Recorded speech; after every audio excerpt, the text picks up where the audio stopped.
कभी आपने सोचा है, क्या मनुष्य अपने भाग्य से भाग सकता है? अगर आपकी ज़िंदगी पहले से ही लिखी हुई हो, तो क्या आप उसे बदल सकते हैं? चाहे आप जितनी भी कोशिश कर लें, क्या किस्मत के जाल से बाहर निकलना संभव है? आज मैं आपको सुनाने जा रही हूँ एक ऐसी ही सदियों पुरानी चौंका देने वाली कहानी। यह कहानी एक राजा की है जो अपने भाग्य से भागने की कोशिश करता है, मगर खुद अपने भाग्य का शिकार बन जाता है। यह कहानी है सोफोक्लिस का महाकाव्य नाटक ओडिपस रेक्स रे की। तो चलिए कहानी स्टार्ट करते हैं। बहुत समय पहले की एक बात है। थीब्स नामक एक नगर था जहाँ के लोग बहुत परेशान थे। नगर में एक खतरनाक बीमारी फैल गई थी। लोग बीमार हो रहे थे, मर रहे थे। हर तरफ दुख और तकलीफ का माहौल था। लोग अपने राजा इडिपस से मदद की गुहार कर रहे थे। इडिपस, जो बहुत समझदार और न्यायप्रिय राजा था, अपने लोगों की पीड़ा को देखकर बहुत दुखी होता है। वह तुरंत समाधान खोजने के लिए डेफली के देवता अपोलो के मंदिर में अपने दूत को भेजता है।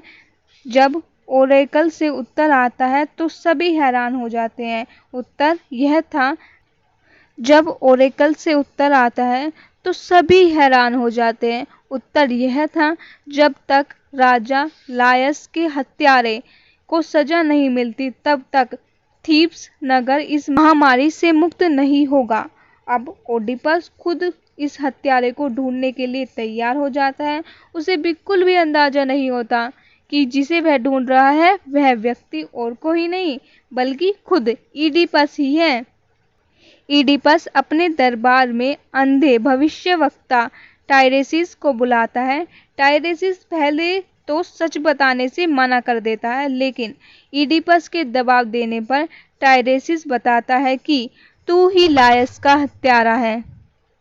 इडिपस इस बात को मानने से इनकार कर देता है। उसे लगता है कि टायरेसिस उससे जलता है और उसे बदनाम करना चाहता है। इडिपस अपनी पत्नी जोकास्टा के पास जाता है और अपनी चिंता उसे बताता है। जोकास्टा इडिपस को सांत्वना देती है और बताती है कि कभी किसी भविष्यवाणी को सच नहीं मानना चाहिए। वह उदाहरण देती है कि एक भविष्यवाणी थी कि राजा लायस का बेटा ही उसकी हत्या करेगा, क्योंकि बचपन में उसे भी पहाड़ों में एक चरवाहा ने पाया था और उसे सिंथ के राजा ने गोद लिया था।